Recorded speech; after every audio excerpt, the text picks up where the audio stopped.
ధ్యానమిత్రులందరికీ నమస్కారం. పత్రిజీ గారికి శతకోటి వందనాలు. అందరూ క్లాప్స్ కొట్టండి పత్రిజీకి.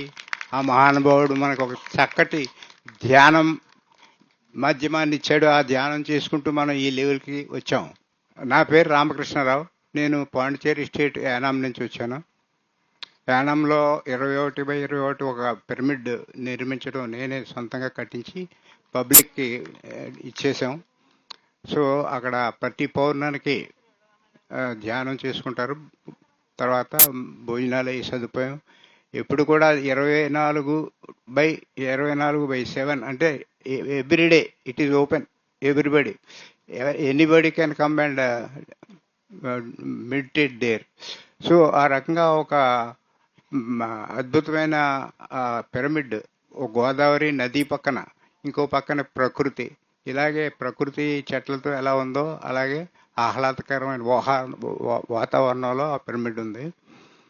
అప్పుడు ఇక ఒకప్పుడు అంటే ప్రసాద్ గారని ఉండేవారు. ఆయన ఇక్కడ ఇదే స్టేజ్ మీద దాట్ల రాయి గజపతిరాజు గారిని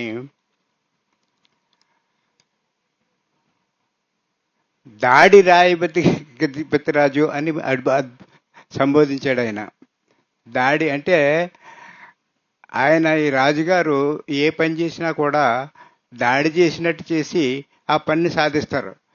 అంచేత ఆయన ఆ రకంగా ఒక జోక్ వేసేయడం జరిగింది గజపతిరాజు ఆయన మీద.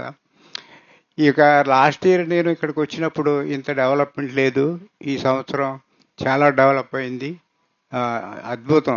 అంటే ఎన్నో రెట్లు డెవలప్ అయినట్టు లెక్క ఈ ప్రకృతి వ్యాలీ. ఇక్కడ మన చుట్టూ ఏమున్నాయి మనం చూస్తే ఈ ప్రకృతిలో చుట్టూ చెట్లు ఉన్నాయి ఇక్కడ. సో మన ఆహారం ఎక్కడి నుంచి వస్తుంది? మన ఆహారం ఎక్కడ తయారవుతుంది? చెట్ల నుంచి తయారవుతుంది కదా మన ఆహారం. చెట్ల నుంచి తయారైన ఆహారం మనం భోజనం చేస్తున్నాం. అవి ఆహారాన్ని సృష్టిస్తున్నాయి, మనం కన్జ్యూమ్ చేస్తున్నాం, మనం తింటున్నాం ఆ ఆహారాన్ని. సో ఆహారంలో కార్బోహైడ్రేట్లు, ప్రోటీన్స్, ఆయిల్స్ అంటే ఫ్యాట్స్ అవి ఉన్నాయి. సో మనం ప్రోటీన్స్ని మాంసకృత్తులు అంటాం. అంటే చాలామంది మాంసకృత్తులు అంటే మాంసం ఏమో అనుకుంటారు, కానీ మాంసకృత్తులు మాంసం కాదు, అది ప్రోటీన్స్. సో ప్రోటీన్స్ కావాలంటే మనం కోళ్ళని, మేకల్ని, వాటిని తినాల్సిన పని లేదు. సో అలాగా మనం చక్కగా శాకాహారం తింటూ చేయాలి. మన పత్రిజీ గారు ఏం చెప్పారంటే ధ్యానం చేయండి, స్వాధ్యాయం చేయండి, సజ్జన సాంగత్యం చేయండి, శాకాహార ర్యాలీ చేయండి, ప్రచారం చేయండి, ధ్యాన ప్రచారం చేయండి అన్నారు. మనం ఇలా ధ్యానం చేస్తూ ఈ పత్రిజీ గారికి మనం సూచించినవన్నీ కూడా చేస్తూ చివరి వారిగా మనం ఎలా ఉండాలంటే ధర్మంగా ఉండాలి, న్యాయంగా ఉండాలి, సత్యంతో ఉండాలి, త్రికరణ శుద్ధిగా ఉండాలి. అలా ఉంటే మీకు చక్కటి మీ శ్వాసలో